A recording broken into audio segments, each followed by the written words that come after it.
Éric Lerissi, bonjour. Bonjour. Vous venez d'annoncer officiellement votre candidature aux prochaines élections municipales à Lisieux.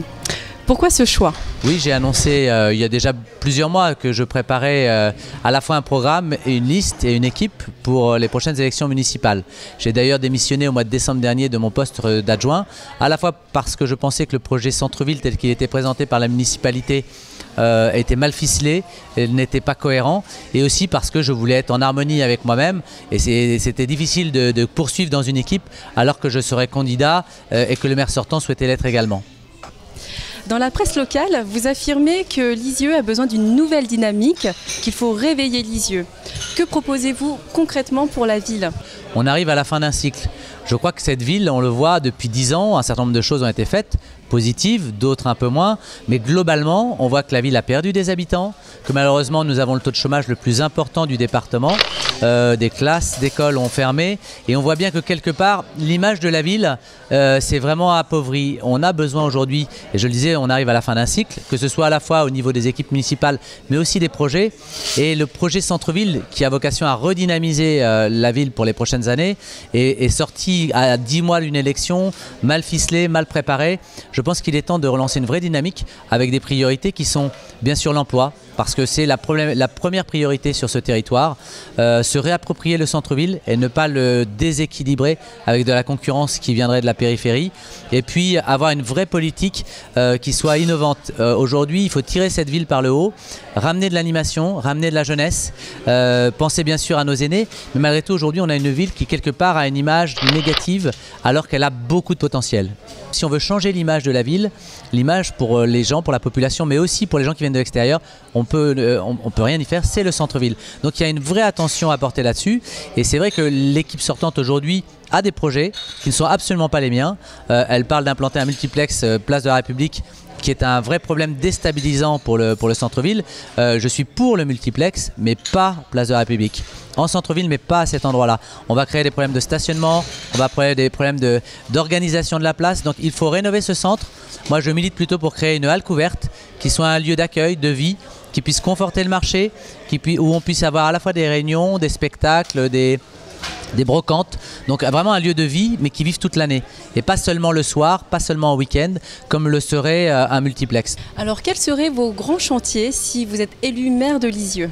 Il y a deux volets. Il y a à la fois la partie patrimoniale, c'est-à-dire qu'il y a des investissements très importants à prévoir en termes d'urbanisme. Le centre-ville va être un élément très important.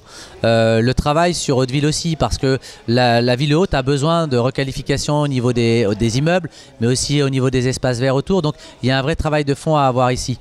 Pour autant, ça ne doit pas non plus délaisser tout ce qu'on doit faire au niveau de la politique en faveur des plus jeunes, des plus démunis, des personnes âgées.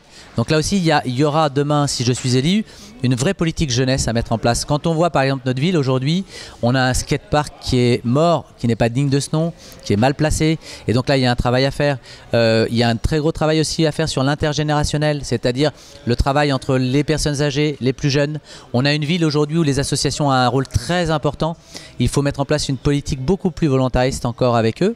L'avenir de Mosaïque se pose. On a un bâtiment qui est très bien placé, mais qui est vraiment en fin de vie.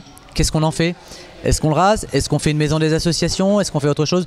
Voilà, il y a la problématique des secteurs du service public, à Haute-Ville notamment. Demain, quel avenir pour la médecine à Lisieux? Comment va-t-on trouver des soins dentaires, pharmaciens, etc. Donc là, il y a toutes ces problématiques-là. Une ville, elle vit pas seulement avec ses commerces, elle vit aussi avec tous les services qu'elle peut offrir à sa population. Donc là, il y a besoin véritablement d'avoir une vraie dynamique qui aujourd'hui n'est plus présente. Alors, sous quelle étiquette allez-vous vous présenter ?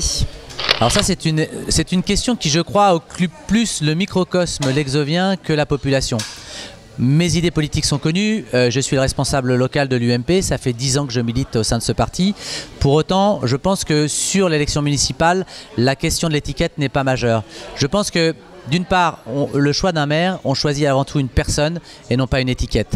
Ça, c'est la première chose. Et la deuxième, je pense que vu la situation dans laquelle se trouve notre ville aujourd'hui, avec les problématiques qu'elle a, avec la souffrance qu'on peut trouver, moi je rêve d'avoir aujourd'hui un rassemblement le plus large possible de personnes de bonne volonté. Je pense qu'on soit de droite, qu'on soit de gauche, tout le monde a le même amour de cette ville. Et encore une fois, pour savoir s'il faut remplacer le skatepark, s'il faut réaménager le centre-ville, je ne suis pas sûr que savoir si on est Mélenchon, sarkozyste ou socialiste a vraiment de l'importance. Quel sera votre programme durant ces prochaines semaines? Alors vous savez, une campagne municipale, c'est à la fois une course de fond et une course de vitesse. Donc là, on est à la fois dans la course de fond, c'est-à-dire qu'aujourd'hui, on travaille le programme au fond et on a commencé déjà en se réunissant à peu près une fois tous les 3 semaines avec l'équipe. Aujourd'hui, on a décidé d'aller plus loin et d'aller à la rencontre de la population. Donc on sait très bien que les réunions publiques, ça ne marche pas toujours très bien. Les gens s'expriment, donc j'ai mis en place une page Facebook, on a mis en place un premier journal et j'ai décidé d'organiser pendant tout le mois de juin des petits déjeuners débats pour aller à la rencontre des Lexoviennes et des Lexoviens et pour débattre avec eux sur 4 grandes thématiques de leurs attentes. Nous, on a des idées, on cherche à connaître aussi leurs attentes pour confronter notre programme à leurs idées, à leurs attentes. Et donc, ces petits déjeuners débats, on est d'ailleurs dans un des cafés où j'organise le petit déjeuner débat demain matin. Donc, tous les samedis, de 9h30 à 11h, avec à chaque fois un thème différent. J'irai à la rencontre de la population pour travailler avec eux sur leurs attentes et sur la façon dont ils voient Lisieux demain avec la prochaine municipalité. Merci d'avoir regardé cette vidéo. Au revoir et à bientôt sur TV Lisieux.